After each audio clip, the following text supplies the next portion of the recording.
ఉన్న బంగారాన్ని విడిపించి ఆ రోజు ఆన్లైన్ రేటుకే మేము కొంటాం. Sharma gold company. అందరికీ నమస్కారం. శ్రీమాత్రే నమః.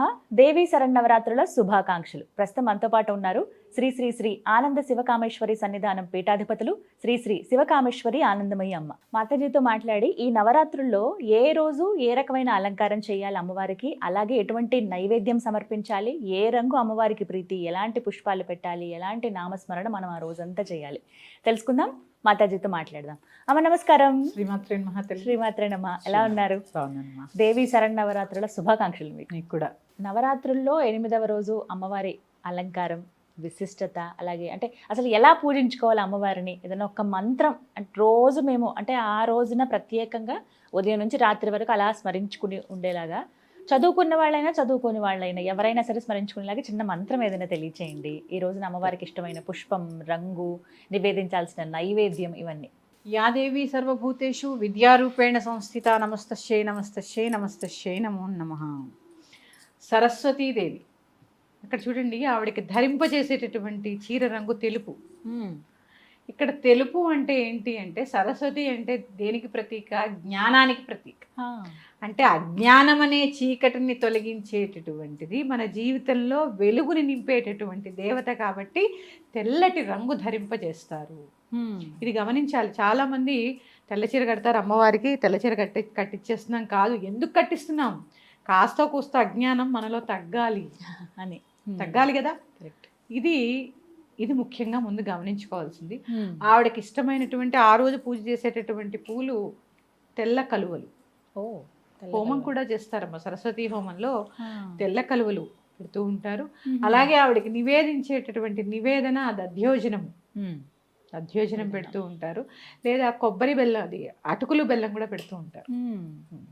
ఈరోజు విశేషంగా జ్ఞానం కావాలన్న వాళ్ళందరూ కూడా ఆవిడని ధ్యానించాలి. ఇందాక మనం చండీ సప్తశతి గురించి తెలుసుకున్నాం. అందులో ఒక అధ్యాయం కాళీ, 4 అధ్యాయాలు మహాలక్ష్మి, మిగిలిన అన్నీ కూడా సరస్వతీదేవి అధ్యాయాలే. అంటే అక్కడ ఏంటి అంటే, జీవితంలో మనకి జ్ఞానం అనేది ఎక్కువ ఉండాలి అని చెప్పడమే ఆ అధ్యాయాల యొక్క ఆంతర్యం. అదే ఎక్కువ ఉండాలి, మిగిలినవన్నీ ఎంతో కొంత. కోపం 1% ఉండాలి, 4% లక్ష్మి ఉండాలి, మిగిలినంతా కూడా మిగిలిన 8 అధ్యాయాలు కూడా జ్ఞానమే ఉండాలి. అమ్మ మూలా నక్షత్రం కదా, ఈ రోజున అక్షరాభ్యాసాలు చేస్తూ ఉంటారు, చేయించుకోవచ్చా పిల్లలకి? చాలా అమ్మా. బాసర్లో కూడా విశేషంగా ఇక్కడ అక్షరాభ్యాసాలు జరుగుతూ ఉంటాయి. కొన్ని చోట్ల 4 మీద బీజాక్షరాలు రాస్తూ ఉంటారు ఈ రోజు. అంటే చెప్తున్నాను అది మా జ్ఞానం. ఎందుకంటే ప్రతి మనిషి ఎప్పుడూ నిత్య విద్యార్థిలాగే ఉండాలి. చదువు మాకెందుకు అనకూడదు. పెద్దవాళ్ళు కూడా తెలియని విషయాలు ఎన్నో నేర్చుకుంటూ ఉండొచ్చు. ఎప్పుడు నిత్య విద్యార్థినిగా ఉంటే మనం కొత్త అంశాలు తెలుసుకోగలుగుతాము. అలాగే ఈవిడ సాత్వికమైన దేవత. సాత్విక ఆరాధన. ఎప్పుడు వీణ వాయిస్తూ ఉంటుంది.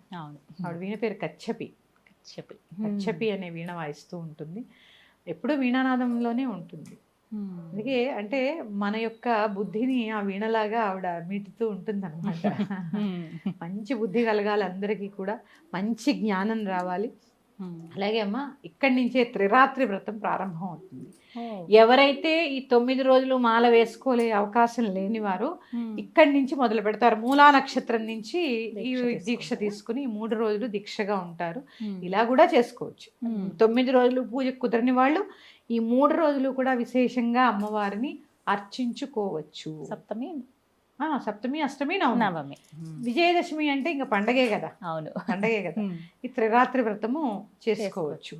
ఇక ఈ దేవికి మనం చదవవలసినటువంటి శ్లోకాలు, ఒక చిన్న నామము, దాంతో పాటు సౌందర్యలహరిలోని ఒక శ్లోకము చెప్పే ప్రయత్నం చేస్తాం. ఓం నమో సరస్వతీదేవ్యై నమః. ఈ నామం చాలు. పిల్లలతో కూడా చక్కగా చదివించవచ్చు. బీజాక్షరాలు ఇవన్నీ కూడా మేము చెప్పలేము. నిజంగా మాకు ఏదైనా బీజాక్షరం కావాలి అంటే ప్రత్యక్షంగా వచ్చి తీసుకునే ప్రయత్నం చేయండి. ఇక్కడ అయితే చెప్పడం జరగదు. ఓం సరస్వతీదేవి అయి నమః ఈ నామం చేసుకోండి. అలాగే సౌందర్య లహరిలోని 15వ శ్లోకము సరస్వతీదేవి యొక్క శ్లోకం.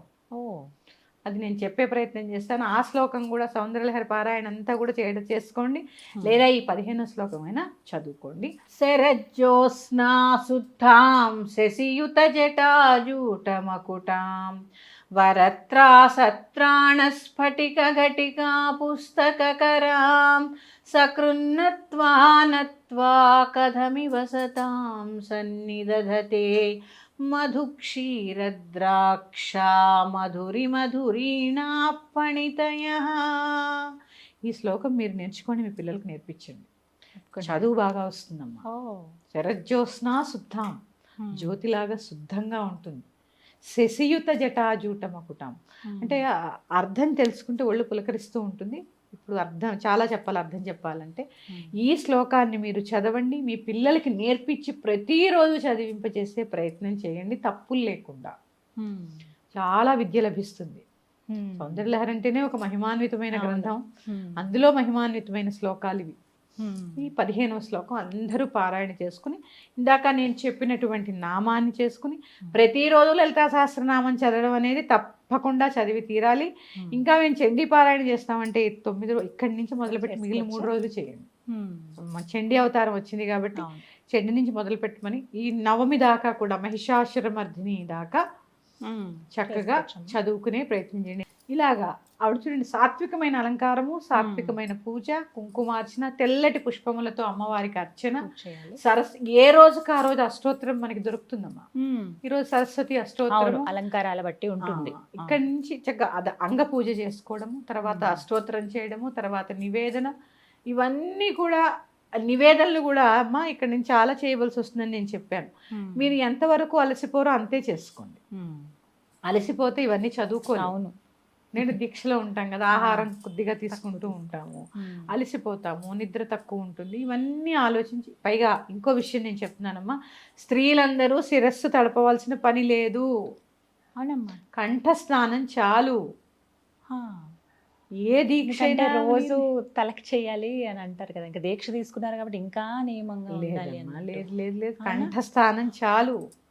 మొదటి రోజు మాత్రం తలకి చేయమంటారమ్మా. ఇంకా మీ ఇష్టం, అది నేను చెప్పినా వినరు కాబట్టి మొదటి రోజు చేసుకోండి. ఎలాగ మళ్ళీ దుర్గాష్టమి నుంచి ఎలాగ తల రుద్దుకుని స్నానం చేస్తూ, పండగలు కదా మనకి, చేసుకుంటూ ఉంటాం.